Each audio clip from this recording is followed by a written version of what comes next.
What Jewish opportunities did you have in the service? In the Navy, they had a chaplain, a Jewish chaplain that came on Shabbos, and you went to synagogue. You didn't say, you know, they didn't ask you, do you want to go to synagogue? I said, no, you go to synagogue. Your dog tag says you're Jewish, and that means you have to go to synagogue.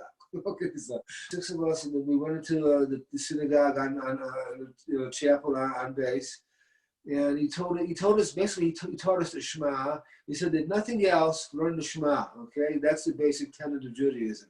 So we learned that, and other than that, we decided that. But he might have thought he had a diverse group of Jewish people, kids that probably never knew anything about Judaism. So he didn't have the time to we didn't have time to study Torah or anything like that. But we learned that. So I went that once. I went that once every weekend. After that, the only other experience I had, which I really enjoyed, was when I was in electronics school.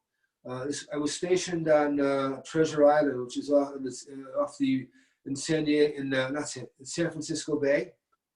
Treasure Island, which is off the bay, it was actually part of the city, but it was a naval base back then.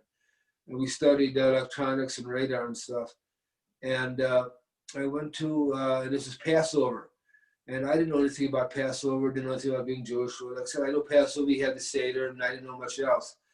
So the Jewish Community Center in San Francisco sent out, they weren't Orthodox or anything, so they sent out, we had a Passover Seder. They invited us to a Seder that they had in the Jewish Community Center for about, I think it's been about 200 or 300 Jewish servicemen, not only from Treasure Island, but from Alameda, from the Naval Air Station in Alameda, from the couple of other bases around there. They got all but Jewish. They sent out buses and cars and things. They brought us to this Jewish Community Center, and there were these long tables going around the center area that we sat at. And we had like a basic Seder plate. Not a lot of food, but you had the the hard-boiled egg, the shank bone, the charosis, whatever, and all that stuff. And that was the first Seder I ever went to. And I don't know if I learned all that much, but it was this first real Jewish experience I had since my grandfather took me to synagogue when I was like 8 or 9 years old. And this is when I was like about 20. So